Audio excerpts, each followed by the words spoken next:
Hey, fellow patriots, I'm Bree. And I'm Blaze. Some call me Pa. It has been said that we have 4 boxes to keep ourselves free. These are the soapbox, the ballot box, the jury box, and the ammo box.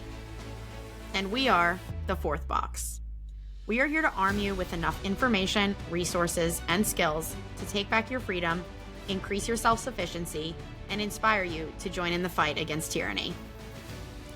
Thomas Jefferson said, "Eternal vigilance is the price of liberty." Thank you for joining us and for joining in this fight. Welcome back to the 4th box. Alrighty, everybody, welcome back to the 4th box. It is our 96th episode. We are creeping up on that 100th episode. I am so excited that we've been doing this as long as we have, Pops. I know that we have had such a wonderful array of guests with such a, just broad array of different conversations that we've hit on over the last close to 2 years. So tonight, as promised, we are going to be joined by yet another guest who we will bring in momentarily. Looking forward to that. Pops, why don't you go ahead and get us started with your quote and toast for the night? Okay, well, again, thank you for mentioning the 96th episode and our guest who we're looking forward to bringing on here shortly. But we welcome all of our listeners to another episode of the 4th box coming to you from the safety of the Buckman Tavern, our virtual Buckman Tavern. And tonight I'm raising a little glass of single malt Scotch whiskey in salute to, apparently, President Trump has directed the DOJ to actively defend America's Second Amendment rights, a case in point occurring in Washington, D.C., where for the first time in American history, an administration has acknowledged that magazine capacities bans are unconstitutional. So I know there's some rumblings about some other pressure being put on the Second Amendment, but at least in this particular instance, I'm raising my glass to any defense of our Second Amendment rights. So there's my salute tonight and toast. Our quote, and I hope this lines up well with our discussion tonight: hard times create strong men. Strong men create good times create weak men, and weak men create hard times. And that comes from G. Michael Hopp. And I hope that this is a good prelude to what we're going to be discussing tonight, at least in part. Sure that it will be. It's an old favorite, certainly not one that we have not used through many episodes because it's very relevant. And I'm glad that you started us off with that because I think tonight's conversation is bound to go down a lot of different roads, but it's definitely heading towards the topic of strong men and what their role is in their home, in their community, and what the broader implication of that is. So tonight, I'm really excited to bring in Mark Aylward. Did I say I did it incorrectly, didn't I? Aylward. Mark Aylward, who is a builder of leaders. And that is what we believe we need more of. It's what we believe that in this country we are lacking, or better, it's what we have had systematically bred out of our society. So welcome to the 4th box, Mark. Well, thanks for having me, both of you. I'm honored to be here. Looking forward to the conversation.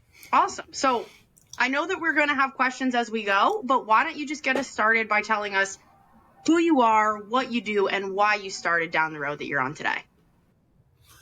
Yeah, so I'm a single father of 3 young adult children, late 20s to early 30s, 2 girls and a boy. And that the contentious divorce defined us for a while. And I had to take on the role of mom and dad through the teenage years up until now, which is an interesting story unto itself. I've been in talent acquisition pretty much my whole life. I built and sold a couple of IT staffing firms. And then when personal stuff started happening, I had to find the opportunity to work remotely before that became a thing. I had to be in gymnasiums and teacher meetings and doctor's appointments. So instead of doing transactional recruiting, I thought I would take that 30 years of experience helping people advance professionally into leadership roles, among other things, and say, I think there's value in this coaching. I think this experience, this knowledge, some of which I hope has become wisdom, when shared and executed upon, can do some of the things that you guys are observing and help some of these men in particular.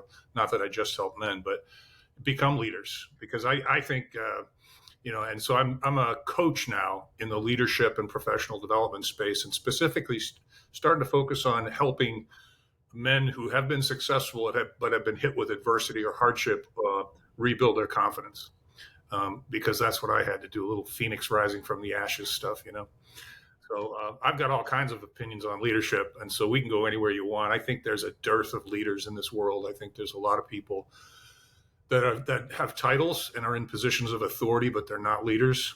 They might be managers. They probably got promoted. There's some nepotism going on. There's other politics. There's a lot going on. One of the things I got to do, Bree, was when I would secure a client, whether it be a small company or a Fortune 100 company, I would inevitably visit the client. So I would get to examine the culture and meet with stakeholders. And how companies hire people, in my experience, is how they do everything. And most companies do that poorly. So, leadership is something that I'm very interested in. I'm also interested in this topic of, having emasculated our young males, or let me say, having attempted to. I think there's proof that there's pushback on that. It's pretty clear to me. I started hoping for it a few years ago, and I started seeing it a couple of years ago. And now, in my humble estimation, people seem to be a lot more freely speaking about what they should be able to speak about, which is anything. Yeah, correct. Absolutely. Dad. Yeah. So I guess right out of the gate, Mark, we are generally discussing the political environment, and in this particular case, with your real brief introduction of your current activities, my immediate question goes, do you ever have the opportunity to coach any of our elected officials who, in my estimation, almost all could use a good lesson in leadership? Yeah, I've never dipped myself into the political side of things. It's always been, most of it was technology, because that's what I started on. And so the contacts that I had at the beginning of my career that were programmers became CIOs. So, and I watched technology develop from an expense to an asset, which was kind of fascinating. But I never got into politics. I like to talk politics, but I've never got to coach a politician. I don't imagine too many of them are very coachable. Yeah, probably true. I would guess you're probably correct. I would guess that probably there isn't any or many of them that would even admit that they may need some help in that arena, which is probably the first obvious indication that they surely do. Most of them have never been extremely successful in that arena prior to entering in. And I think there's a certain psychopathic tendency for those that have ended up in that arena. But it would be helpful if some of them went through some leadership courses, such as that are, presented by the U.S. military academies and so forth. And there are some folks in political office that have served. Maybe they did have some opportunities to be exposed to military type leadership training. I always thought that would be a good baseline anyway. Yeah. Jocko Willink, if you know who he is one of my favorite guys to follow online. Ex-Special Forces guy, talks all about leadership. Yeah, I think one of the things that I like most about our current president, and I like our current president quite a bit, is he's surrounded by people with economic success in their past. And that's a first for me. He's got very few. I can't even think of one that was just a politician. Mm-hmm. Business owners, entrepreneurs, some pretty highly credentialed people. Yeah. Which I think is great. Agreed. And people seem to be upset by that for some reason. I think that is offensive to people, which maybe comes from a lack of their own self-worth or whatever that might be. But I think that it's very important to have those skills if you're going to act on our behalf as our public servants and be making decisions that are inherently business decisions for the country, for the people. I think it's absolutely important. So that kind of leads into a question that I have for you as someone who has been training people for so many years. I think a very, very base level problem that we have in this country is, and this stems from the education system, critical thinking skills are obsolete from what I can see. That has taken a steady decline over the last, you name it, 10 years, 20 years, probably beyond. Can you speak on that a little bit from your perspective? Have you noticed a trend? Is it getting better? Is it getting worse? What do you see when you're in that space? Well, I think it's gotten worse. I don't think it's ever been very good. I think most people, a couple of comments. I think I use questions a lot. When I go into a conversation, and I don't go into conversations trying to win them. I think some people do, most people do. I go into conversations trying to learn. And I think if you take that approach, you're much more likely to have a robust conversation, even if it's with a person with whom you disagree.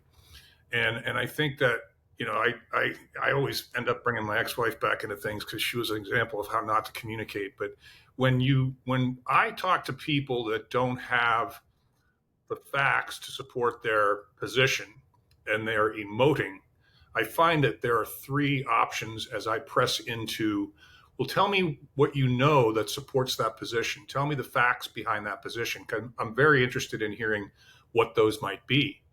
And I get a raised voice, I get obfuscation, changing the topic, or I get walking away. And so when you press someone, and that to me is an absence of critical thinking, the unwillingness to investigate, the unwillingness to say I don't know, the unwillingness to, I go 4 or 5 levels deep when I get a client or a prospect, and it all starts with, why are you doing what you're doing right now? Let's start with that.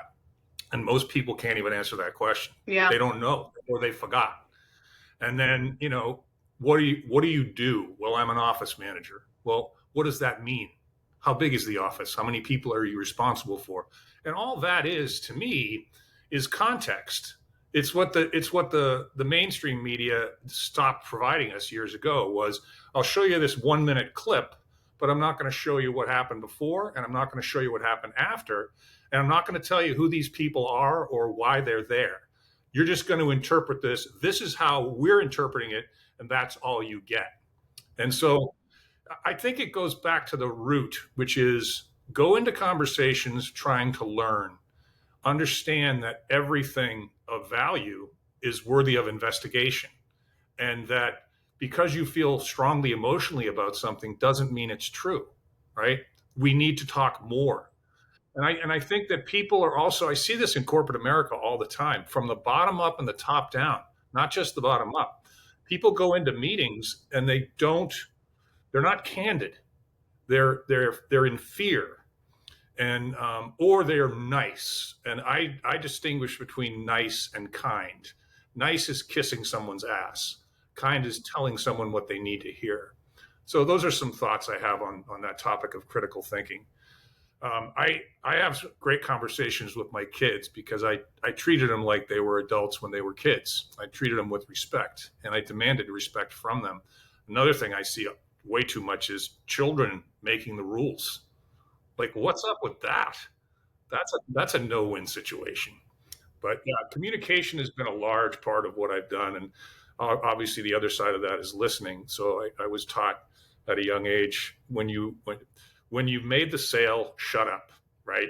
And if you've made your point, shut up and listen and wait, Yeah, so interested in what you think, Mark, about the level of propaganda and mind manipulation that has gone on, in particular with the young people today. But I think that is even, reaching up to folks near our age or my age anyway. I think there's evidence of this, and the lack of critical thinking that has been supplanted by the level of propaganda and mind control type stuff that is being driven into us from all kind of different medias today. But I think especially with the phones and the the unending amount of time that people spend on their devices, I think it has led to contributing to that lack of critical thinking as well. I don't think there's any question about that. I think the advent of social media, which has been around for a while now, and then on top of that, AI, it's very difficult to discern what the truth is. But I think that's done on purpose. I think the confusion is part of the plan. And I don't consider myself a conspiracy theorist. I just think this is obviously what's going on. But I was actually saying to my girlfriend the other day, I'm looking around the mall. We were walking around the mall. I'm thinking these kids are all going to grow up stooped over because they walk around with their head down like this and their shoulders drooping. So I think the propaganda, and this is an interesting topic for me. All of it is, but the analogy in the corporate world to me is toxic bosses, toxic culture. It's like, well, when I hear that, I think to myself, if you're working for a toxic boss, why are you still there? You're not exercising any control over that. And when you don't exercise control over that, you begin to condone the behavior. You actually are encouraging the behavior. And from the top down, if you're not encouraging innovation, if you're not encouraging hard questions as a leader, then you're not a leader. How are you going to learn? I managed a lot of people for a long time, and I was the owner of the company, so I was at the top of the cone. And I always said, come on in anytime. My door's wide open, but you can't just bring a problem. You have to bring a problem, and you have to bring a couple of ideas for the solution. We may not use your ideas, but I need to know that you've given critical thought to the solution, and you're not just tapping me like a wrestling duo to come in and save you from the ring, So I don't know. The other thing I think is interesting is that the more disconnected we become, the more we hunger connection. And there's something there that I can use to take advantage of in my business by kind of just adding more connection to my work. And I don't know exactly what that means, but I think it means more face-to-face time. It certainly means more Zoom, less texting, less email. If I can see a face and see some body movement, I've got connection. Right. Ideally, though, and I said this to somebody the other day, I made most of my money shaking people's hands and looking them in the eye. Yeah.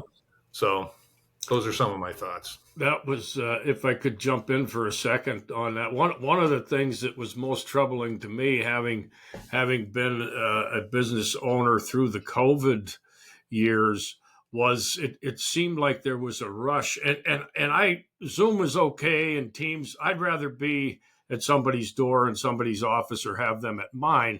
But it seemed like there was a rush, and some of that, in my experience, still in the business ownership world, has continued on. And I always am more interested in going and sitting down with somebody and having lunch or spending time in their office, going through our business transaction rather than even the Zoom, which seems to have really carried on long past the COVID. And I would have hoped that much of that would have ended. But so oftentimes you're met with that as the response when you want to go and see somebody. And my customers are always requiring us to travel. And oftentimes you can't do that if you're not sure you're going to get in when you get there. So I know there is some of that continues on, and I do contribute some of that to the COVID years. Yeah, we seem to have, we're still a little sick from that. I got all kinds of thoughts about that. I remember I was driving with my girlfriend, and we went by this really gourmet meat shop that I hadn't been to in a long time. And I just said, honey, you want to get a steak? And this was at the very beginning. I don't think I even knew anything about COVID. And she goes, yeah. So I pulled in, and we walk up to the front door, and there's a guy there dressed in black with a black mask on. I'm like, what the hell's going on here? And he said, you can't come in without a mask on. And I said, well, do you have any masks? He said, yeah, they're $3. I got so pissed off. Of course. I didn't take it out on him. I never shoot the messenger. I'm very conscious of that. But I turned around and I said, baby, let's get out of here. This fucking pisses me off. And she goes, it fucking pisses me off too. And it was more than the mask. It Right. was the $3. So it wasn't even the money. It was the money. Right. Yeah. And then I think the only time I ever wore a mask was I had to wear one to see my grandson's basketball game. And it wasn't that I was unwilling to wear one. I just didn't want anybody telling me I had to. Amen. You know? And so and then I walk into this gym, and I was a gym rat when I was young, so I love the gym. And the two coaches and the referee aren't wearing masks. It's just a pair. I'm like, this thing made no sense to me from the first day. And when that woman, the blonde woman who used to stand next to Fauci with the scarf around her neck, I can't remember her name. They said to her, so if someone dies in the hospital from something else and they have COVID, do you call that a COVID death? And she said, yes. Mm-hmm. And I said, I'm done. Yeah. I am not going to listen to anything you guys are saying ever again. Amen. And I took a lot of flack for that. I'm glad I own my own company. I never had to worry about getting fired. You know, my brother put on a uniform and he couldn't say things when he had the uniform on. It would have been foolish. He would have lost his job, you know? And so I'm glad I wasn't in that dilemma. And then my kids had some weddings that, you know, the groom and the bride insisted on it, or you couldn't come. And it was all kinds of, and then you guys heard the same stuff. It was, COVID had the same impact on families and friends that Trump did, you know? Mm-hmm. And, you know, it wasn't COVID's fault and it wasn't Trump's fault. Right. That's correct. Right. Yeah. Well, all of those things further go to show the lack of critical thinking, right? Because there are things that are inherently obvious. And one of those things is that when somebody tries to just go into the meat market and, you know, and worse, say we're a restaurant, and it would have been fine if you just made it to your table, then you don't need the mask anymore. It's like, okay, critical thinking is out the window, not even a thought at this point, if that's what's happening. So it's unfortunate because so much of that is lingering still. And worse, the division is maybe worse than it was then. And I don't think that's accidental either. Yeah, I have a relative that I don't speak with anymore, not by my doing. I just, you know, at some point when you say something and you're called an idiot or a dumbass, or how can you possibly believe that? Or I was like, I'm too old for that shit. You know, I'm going to surround myself not just with people that agree with me, but people that can talk to me about things with which we disagree. You know, Right, sure. And there aren't too many of them out there in my experience. Although I will say, I don't know how you guys feel about this. When I moved from the media, which I don't really watch much anymore, I stopped watching the news a long time ago because it wasn't the news anymore. And then I go out into the world to get my groceries or my car fixed or the dentist. Everyone out there is nice to me. Right. Mm-hmm. Everyone smiles at me. I open the door for everybody. And no women say, I can get the door myself, right? Mm-hmm. I've heard of that, but I haven't experienced that. And I've got two daughters who went away to a liberal arts college in 2007 and came back a little bit changed. Not a lot changed, but the feminism issue, the abortion issue, and the Black Lives Matter thing, they were tuned up about it. And I remember telling both of them, I'll talk to you about anything, but just understand one thing. I will never change my position on something simply to appease you. If you take offense to something that I say, that's on you. Right. And we had a couple of heated ones, but our love was stronger than that. And I'm very grateful for that because they had friends that just fell off the deep end. Sure. Because college has become an indoctrination institution. It's not. It's been an ideological trash can for many, many years. Absolutely. They don't teach anything, and they charge you 100 times more than they used to. So that's a lose-lose. And you don't need a college degree anymore to get a job. And I'm an expert at that. So am I. So are we. Yeah. Thank you. Very well said. Yeah. It was really interesting. I read an article, tried to do a lot of reading. We haven't paid any attention to the news media. I think the traditional television has been off in this house for almost 10 years now. But we do a lot of reading and try to stay appraised of at least other people's opinions. There was an absolutely fantastic article on LouRockwell.com today about the whole mask thing. And oddly enough, I did see some over the weekend. I was down close to Philadelphia, which is a place I'd prefer to stay away from most of the time, but I was down close to that area, and then I did see a couple.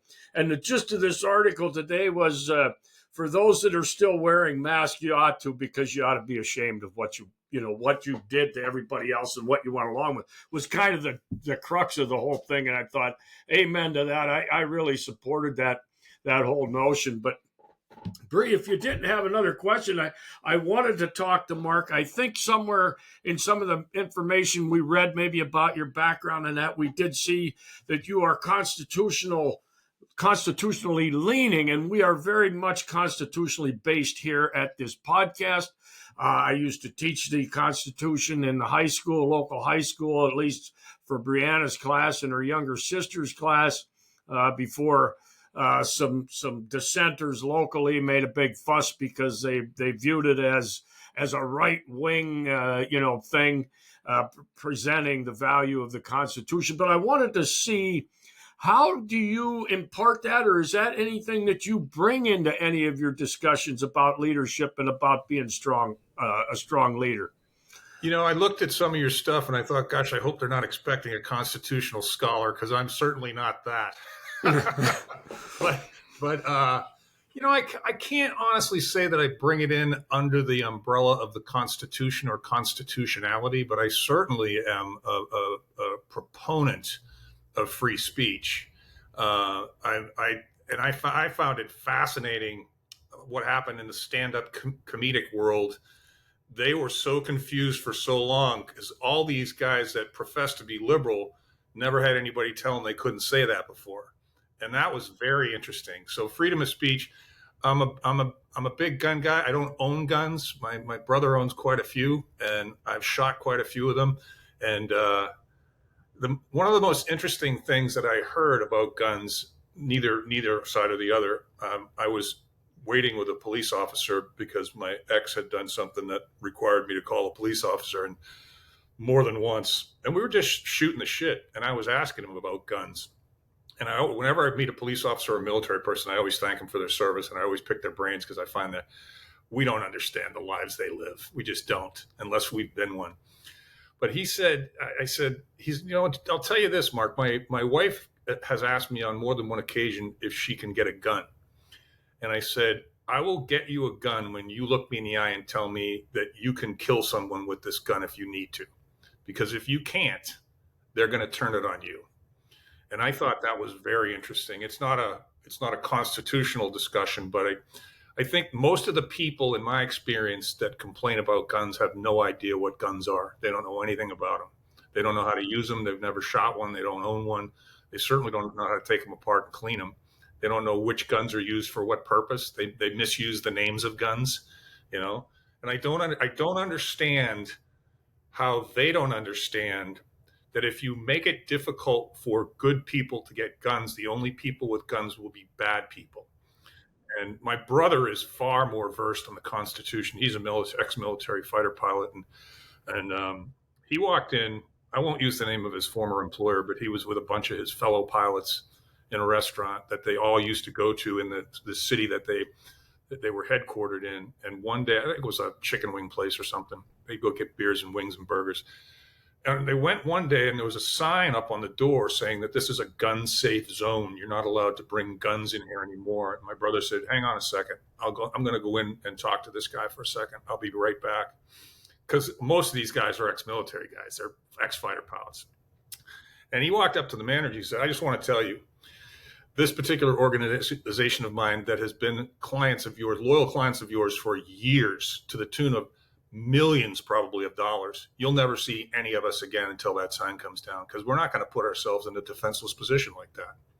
You're basically putting a sign up on the door that says, if you have a gun, come on in here and you can have anything you want." Right. Exactly. Yeah. Those are the two that and the freedom of speech one comes up a lot in my communication in leadership, because of all the critical thinking, the empathetic listening, the pausing and the reflection, the thoughtfulness of communication, and the ability to be able to say to me whatever's on your mind. And one of the things I do is I teach people that it's not necessarily the point you're trying to make. It's the words you use, it's the tone you use, it's when you use the words, and to whom you say the words. And I think many of us don't, in the speech category, many of us don't bring those concepts to the conversation. We emote, wrong time, wrong person, should have paused, should have waited, should have slept on that, shouldn't have hit send on that email, should have just waited. And so those are the two big ones. I find the amendments side of things, the Roe Wade thing was always fascinating to me, and I never understood that side of the argument. But my side of that argument is pretty straightforward. I'm Catholic, I'm Christian, I grew up believing in God, and I think that it's a baby out of its conception, man. And you can call it whatever you want, and it's not it's a woman's body thing. That's a bullshit argument, because I can hypothetically make a couple of counter arguments to that just blow it up out of the water, right? So I don't know if there were any other amendments or articles or parts of the Constitution that you were particularly interested in. But no, not really. But I did want to comment on your abortion piece there, and that would be that the legal definition of death is the cessation of cardio activity and brain activity. So then, therefore, it's easy to make the assumption that the legal definition of life is when either of those things is able to be detected. And somehow they just have been able to term it as a mass of cells, although they've been able to detect a heartbeat and brain activity for months and months. They still somehow have used this lame argument that it's just a mass of cells. We're Christians as well, and I thank you for taking a moment to say that. And I also thank you for taking a moment to express your gratitude for those that have wore the uniform, whether it be in the police capacity or in the military, because what I wanted to point out on the broader scale, on the Constitution, every single one of us that ever took the oath, whether it be for a military or police or sitting in public office, has taken that oath to uphold, defend, and preserve that Constitution against all enemies, foreign and domestic. So the first thing that has to happen if you take that oath is you probably ought to understand it, and therefore that means you probably should have read it. And this is where the leadership thing comes into me. If nobody, and you can talk to constitutional attorneys that work in Washington, D.C., and they'll tell you we have not done anything constitutional in the last 80 or 100 years. So my question gets to this point. How can we consider somebody to be a good and strong leader if they've already proven to us that they're a liar? Because they do not uphold, defend, and preserve that Constitution. I've challenged, I put it out on this podcast, I put it out in writing for years. I want somebody to show me one person that has lived up to that oath when they put their hand on the Bible and swore that oath, that every single time that they voted, they've upheld, defended, and preserved the Constitution. That, to me, says poor leadership. It is, yeah. It's a complete lack of leadership. I think that, I used to go to the local library probably about 7 or 8 months in a row. Once a month, we'd have a civil discourse event, and the guy that ran it, he was a liberal. He was a friend of my girlfriend's from way back. And so I said, I love going into places like that. I mean, I cherish it. And he said, we would talk about things, and I just lost my train of thought. Anyway, I was constantly at the end of these, they were about an hour long. People would come up to me and they would say, I've never heard a conservative speak with such kindness and empathy. And I'm like, well, that's not a conservative set of values. That's a human set of values. Right. And I remember one guy standing up and saying, isn't it true that everyone in this room is equal? And I just said, I was the last on the list. And yeah, we're all equal. Yeah, we're all equal. I said, well, let me ask you this. Why would you even want to be equal to me? You want all my faults? You want all my frailties? You want my personality? There's nothing equal about us. Right. Mm-hmm. Nothing at all. Mm-hmm. That's a false premise. And you've said it a couple of times that they always make these false premises and then they continue the discussion based on the false premise. And they won't let you pull them off the false premise. They'll start calling you names or whatever. Right. You know? Precisely. Yeah. I think you alluded to it earlier in the night. What happens, what generally seems to happen is the voice goes up, the pitch gets faster, there's anger, and we've had lots of opportunities, and I think many of it was really brought to the forefront during the COVID thing. I hate to keep going back to that, but near and dear friends and families, you're trying to have a rational discussion, and what you get is screaming and hollering and name calling. Well, there's no way to fix this if we cannot have civil discourse. If we can't discuss these topics civilly, if you're going to immediately go to screaming mode and to name calling, I'm just going to extricate myself from the situation. There's no further sense in trying to rationalize. Yeah, I'm a part of a book club most recently, and the author that was at the last one published a book called The Playground Principles.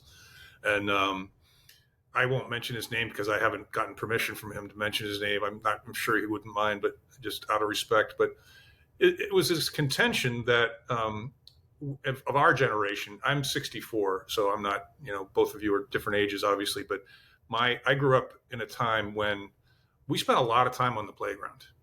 And the playground had its own rules, and they weren't written down anywhere. You weren't even told what they were. Mm-hmm. You want to go out on that playground and compete in kickball, dodgeball, football, wrestling, just stuff that happens on the playground, climbing trees, whatever. You're going to find quickly, no one gives a shit what you look like. Right. No one gives a shit where you come from. That's correct. And if I'm playing basketball, I want the 4 best other guys. Right. Yeah. Right. and I think sports, being the meritocracy that it is, and what I'm leading back into is this whole DEI thing, because that's another big topic, right? And in the hiring space, DEI has a magnifying glass on it, right? So I got to see it like up close and nasty, and his book, the premise was we've lost the playground principles when society was governed by merit.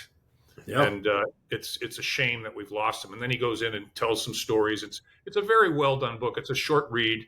If it rings a bell, I would recommend it. I think you'd enjoy it. And he's a good writer. He's a thoughtful man. So the DEI thing, let's poke at that if you want to. But I wrote an article about that years ago saying DEI hiring is cowardice. And I put a bunch of characters from Winnie the Pooh up there and Tigger, and it was kind of funny. And it was a very diverse set of cartoon characters. And I was making fun of it because it's like, I've been hiring and helping companies hire for 35 years. And I don't know. And I've had more than one person come up to me in confidence and say, if I were to hire a black person or a woman, they would have to be exceptionally good and a very high character, because I honestly, I would be opening myself up for a much higher likelihood of litigation. And you can disagree with that, but it's true. Yeah. I mean, should you cautionarily stay away from people that are in these groups that are supposed to be treated specially? I get it. Could that person be called a racist? Yeah, but only if that's all you can come up with, right? Only if you got nothing else, right? You have no creativity. You can't think of another word, because it's not really racism. It's actually an economic. It's a mathematical decision. It's a probability decision. Right. That's correct. So that's very interesting to me, and I suppose I should be a little careful on how deep I go into that one, but poke away at that if you like. Well, can I jump in for a second, Dad? Sorry. Yeah. I've had this one. I've actually had this question sitting about DEI for like 30 minutes from something that you said earlier. You were talking about, working with different people and having that kind of from the bottom up experience and then from the top down experience. And then when you have the bottom up experience, you get the question of, well, you're working for a shit boss. So that's kind of like, why are you working for a shit boss? And the question that's there is, that's an accountability issue, which that's a leadership skill. I mean, being able to take accountability for your actions, that's part of leadership. And then the flip side of that was precisely what you just led into, the DEI thing, where you have leaders who are hiring people based off no merit whatsoever, based off things like DEI, where even if it's not necessarily related to that subject in particular, people will choose not to do the harder thing for leaders, thinking top down now. For managers, for supervisors, it's easier to not do the hard thing. So on both sides of that equation, it's a mess, but it all comes down to lack of leadership skills in some capacity, whether you are the actual leader or not. So very happy that you took this into the DEI conversation. I'm sure we can get into the lack of accountability. But yeah, let's play with this DEI conversation a little bit longer. I guess, Dad, you had a question. So I just wanted to kind of throw that in there. It wasn't necessarily a question, but I am curious what it's like from your perspective to see how people respond to this in real time, because it was not that big of a thing. And then all of a sudden it became a big thing and people had to adapt very quickly. And it changed the complete dynamics of workplaces all around the country. Yeah, I think when you play the race card, people that aren't supremely self-confident and have a high self-worth get scared pretty easy. And I think fear was driving that. The other thing, I saw this in technology a lot. I've seen, I don't know how many technical innovations in my time. I was right in it. I was in the technology at, the year 2000, the internet, social media, client server technology, mainframes disappearing. I saw so many, and it's the same thing. All of a sudden, consulting firms just sprout out of nowhere, and they're gurus at this new stuff, which by definition, you can't be a guru at new stuff. Yeah. You have to have some time in, right? So that's what happened with DEI. These predominantly African-American consulting firms rised up. They were granted large projects, multi-year large projects, and they came in and everyone in the company was told, we have to go to these meetings and listen to these people. So for a while, nobody knew what to do with that. I would imagine a lot of people were like, what the hell's going on here? This is ridiculous. There's nothing productive about this. This is a colossal waste of time. And you guys are paying millions for it. So I think it was destined to stick for a few years because of the momentum it came out of the gate with and the fear that was spread everywhere. And people lost their jobs because they refused to do this stuff. And, you see someone sitting next to you lose their job because they said, I don't agree with this. And that's all they said. You're probably going to shut up for a while and figure out what your options are. Because even if you're working for a toxic boss, back to that one, I understand that you have bills to pay. You might have a family to feed. You can't just walk out the door, right? But you can immediately begin the process of finding out what your next thing is. Amen. And most people, I have this discussion with everyone. Like back to what I said, why are you doing what you're doing? I don't know. That's a great question. Well, let's talk about it. You don't have to know right now, but I think, as a matter of fact, I think you probably do, but you're not yet conscious of it. So let's reflect back on some of these decisions you've made. People don't think they have power individually. And I understand why that's true.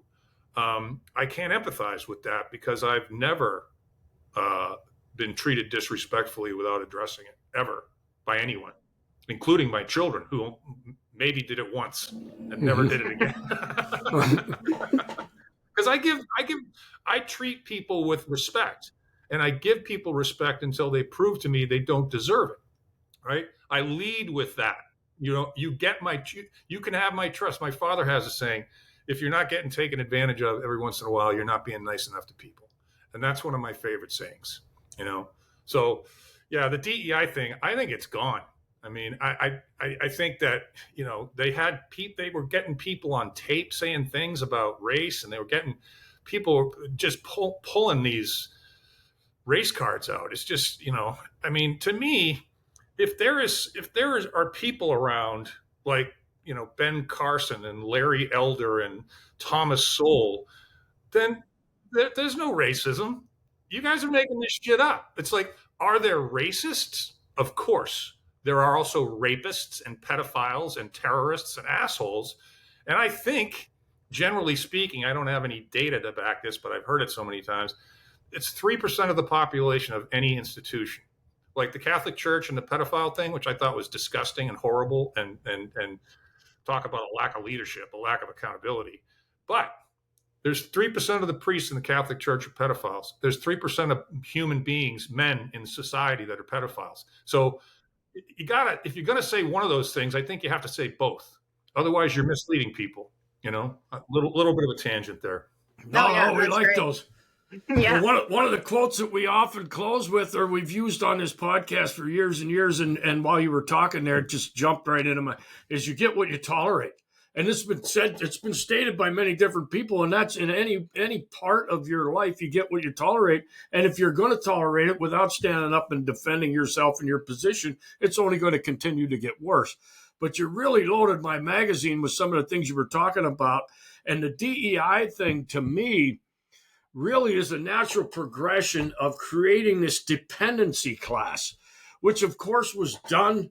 As we know, founders made the statement that the republic will last until people realize they can vote themselves gifts from the public treasury. Well, that is setting yourself up with this dependency class. It's such a large demographic. It does control largely the voting dynamics in this country today. And the DEI, I think, was just the next step past that whole creation of a dependency class. And now we know, in many cases, both sides of the political aisle are pursuing the dependency class because you want to be the one getting credit for making sure those benefits continue to come forth or new benefits are coming. And I think that has largely been a significant factor in the deterioration of our republic. We're not a democracy, and we don't like to call it that. But I think that DEI is a natural progression from the creation of dependency class. I think no question. I think that the other kind of current or common theme under all this, to me, is we do a really good job of distracting the other side to symptoms. And we don't do a good job of taking root causes into account. And I think that because you know what the root cause discussion is? That's critical thinking. And I remember I was talking to one of my daughters a couple of years ago, and she said something. She has a habit of saying, "I don't want to talk about that," and then she starts talking about it. It's kind of cute, which I don't. I just jump in, and I can't remember what the topic was, but she goes, "Dad, can we stop talking about this? My head hurts." And a couple days later, I was talking to my older brother, and I told him the story, and he goes, "Yeah, you know why her fucking head hurts? Because she's thinking."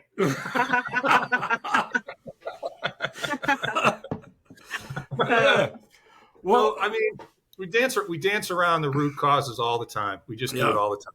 For sure. Well, we're burning our way through this thing, Mark, and as Bree mentioned up front, solutions. Let's talk about solutions, short-term, long-term, for the detrimental effects on masculinity and how important it is to get some of those things back in our lives, in our families, in our churches, in our communities. And what, from a professional who works in this arena, what can we offer to our listeners as solution-based ideas along these lines?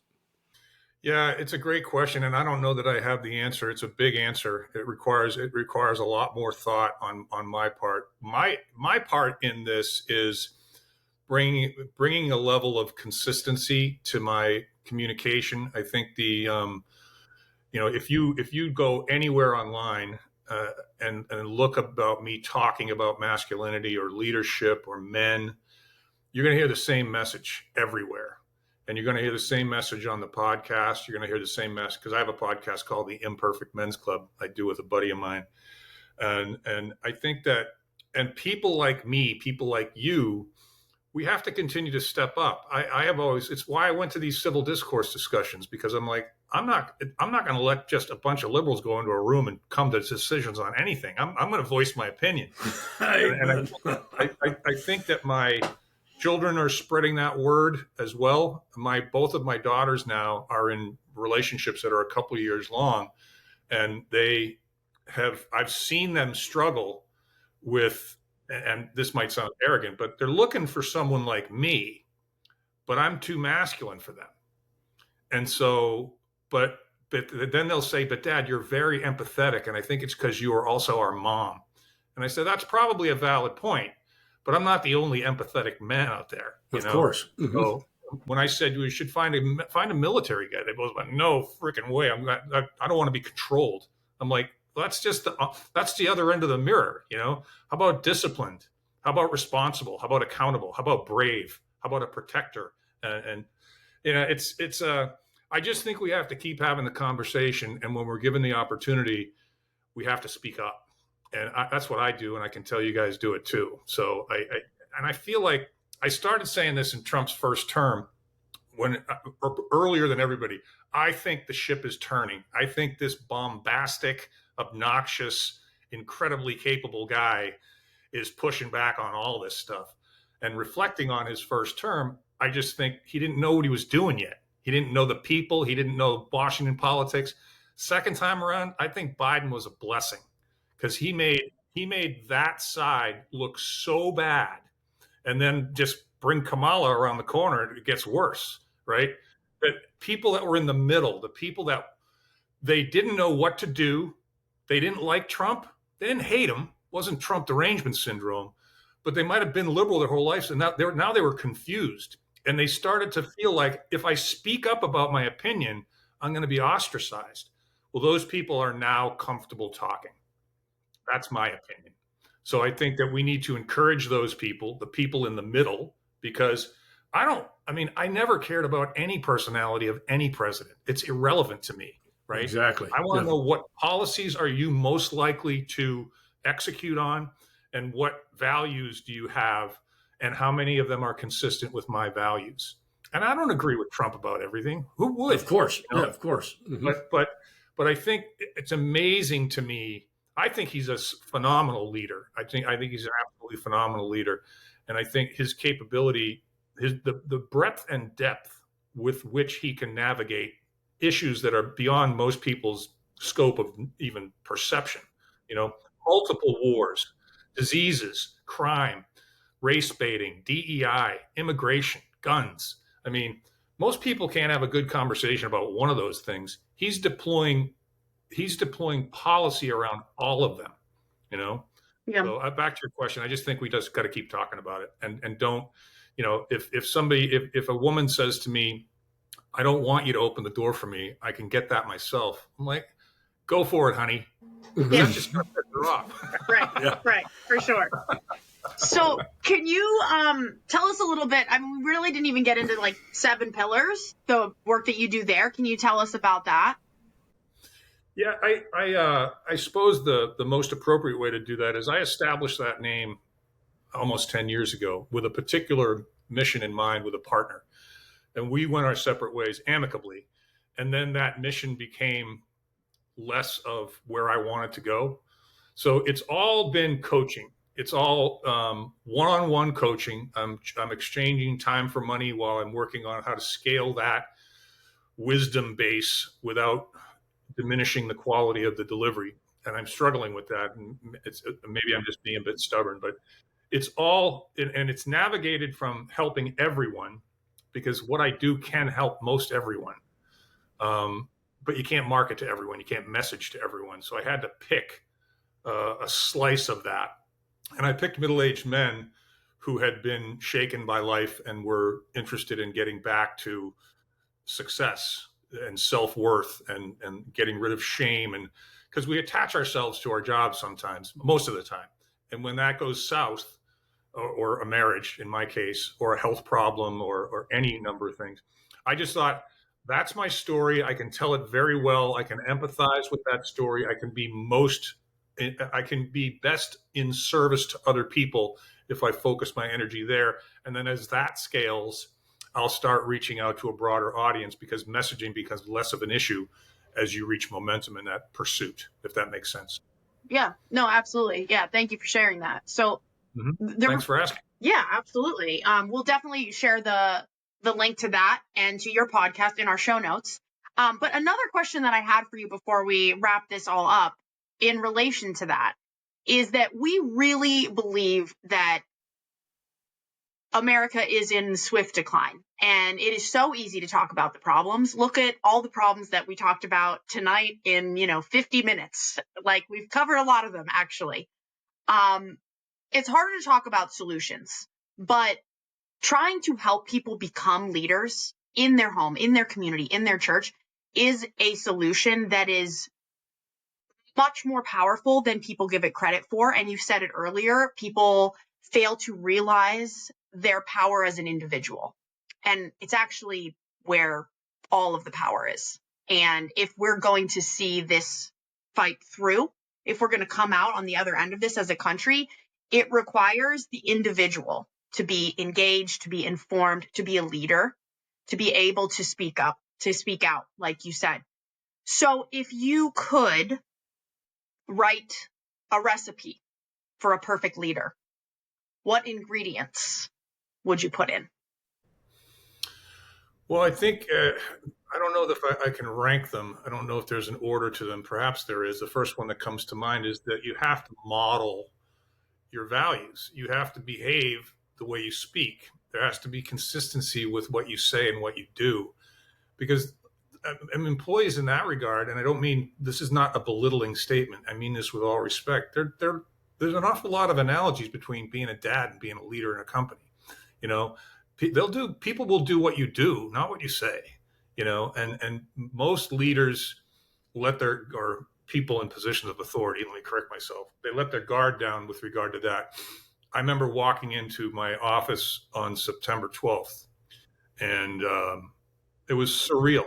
And I didn't know what I was going to do, but I said, I'd want everybody to come in the conference room right now. And I said, there are no words. So all I'm going to do is say, we're not working today. We're going to go home and we're going to be with our families. And then we'll come back tomorrow and see what things look like. And good luck and God bless. And that was it, So what is that? Well, that's kind of cool. That's a cool thing to do, Is it brave? I didn't feel brave. It just felt like there's no option. This is what I have to do. So it was like, well, I was just as concerned about them as human beings as I was about them as employees. That's another leadership quality, sure. Right? Yeah, and it's not only treating people the way you want to be treated, which is a biblical thing, right?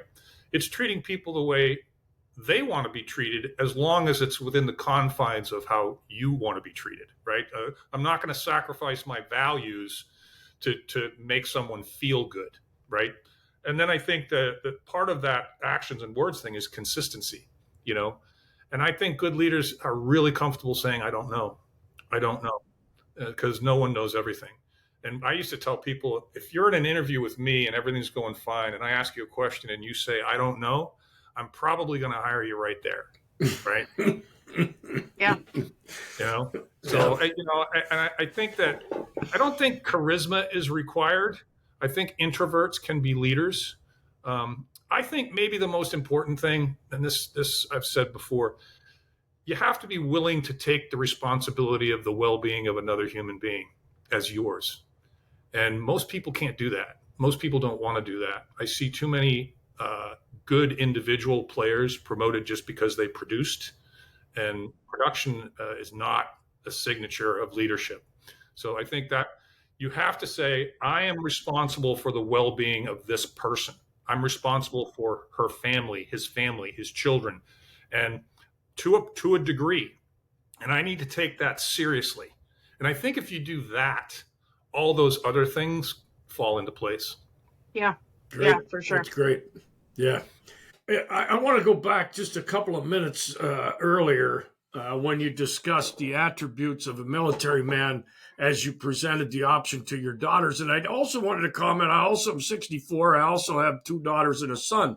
So a lot of overlap there, all of which are doing very well and very clear-eyed and critical thinking capability in all of them. But what I wanted to talk about just for a moment, you mentioned several attributes in relationship to what you would expect out of a military man. And I agree with all of those things. What I think has happened is the Holly weirdos and the other influencers have tried to diminish the importance of all of those attributes that you suggested would almost automatically come with a person that has gone through a military setting. Those things have been under assault by design, as Bree would suggest. These aren't mistakes. They have gone after these things to diminish capable leaders, clear-eyed, critical thinking people. And I think when you find somebody that possesses them, they may be a bit of an anomaly, and they may appear, at least from society, to be something that we're trying to move away from in this new enlightenment that we have. But I think those are exactly what we need to get back to, and exactly what is going to straighten this place back out. Hey, man, watching Pete Hegseth and RFK Jr. do push-ups, I thought that was awesome. I just think, being a military guy doesn't make you a good man, but being a good man is more likely, I think, if you're a military guy. That's just my dad was a fighter pilot. My uncle was a PT boat commander.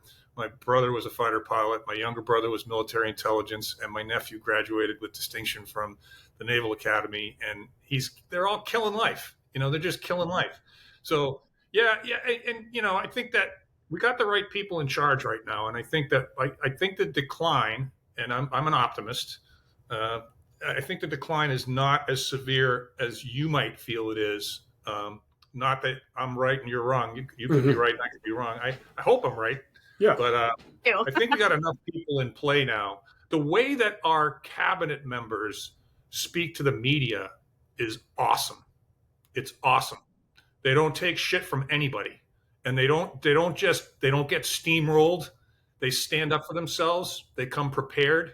I think, and the most surprising one of all to me is Marco Rubio. I thought he was a putz a few years ago, and he's a badass now. So yeah.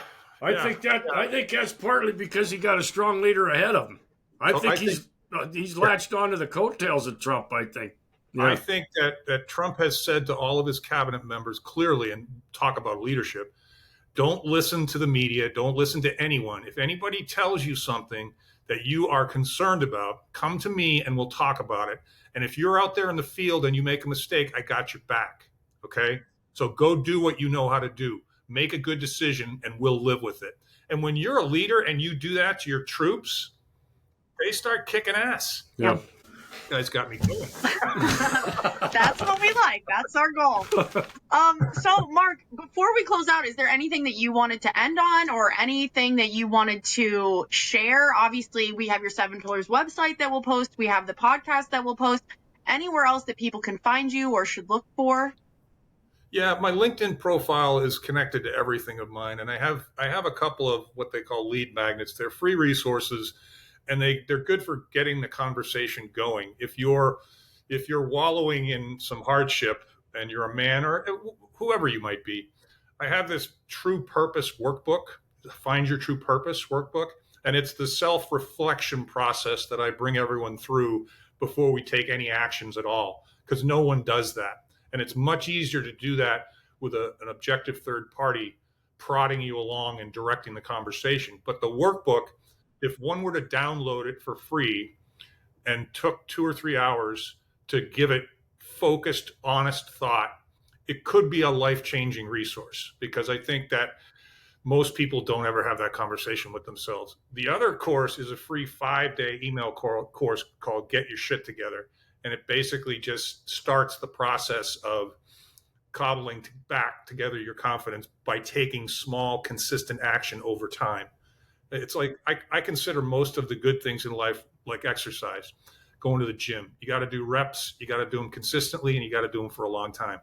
Don't look in the mirror for a few months, Yeah. So if somebody's ready to get started, but, can't afford me or wants to know more about how I think and some of those are 2 really good first steps.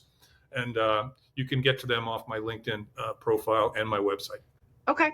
Awesome. That's perfect. Well, we'll definitely share all of that. We normally close out with the Bible verse before we sign off for the night. So if you'd like to stay and join us for that, Pops will lead the way. Sure. Okay, tonight, our Bible verse: be watchful, stand firm in the faith, act like men, be strong. 1 Corinthians 16 and 13. Perfect. Mark, it was our pleasure having you on the show tonight. Thanks for joining us. Perhaps we'll get you back on again sometime. Until then, stay well, and we appreciate you joining us tonight.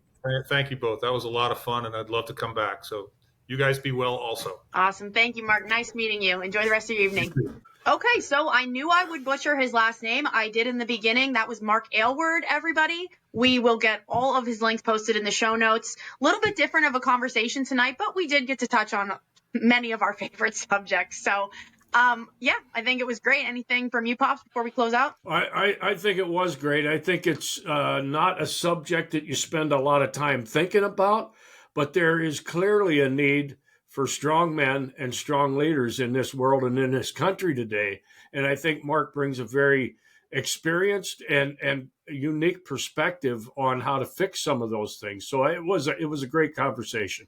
Yeah, absolutely agree. Having those people in place in your workplace actually does affect your home life and then how you interact with the rest of the world. So having strong leaders in every aspect of your life is so important. It's something that we are really lacking in. So completely agree. I think it's a great perspective. And yeah, hopefully we'll hear from him again. But in the meantime, all of the links to find him will be in the show notes. You guys know the drill. Please like, follow, subscribe, share, blah, blah, blah, all the good podcast stuff.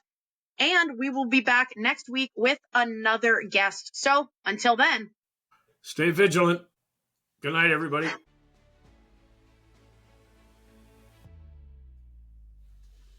Thank you so much for listening. We really do appreciate the support and truly love getting to share this message with anyone who wants or needs it.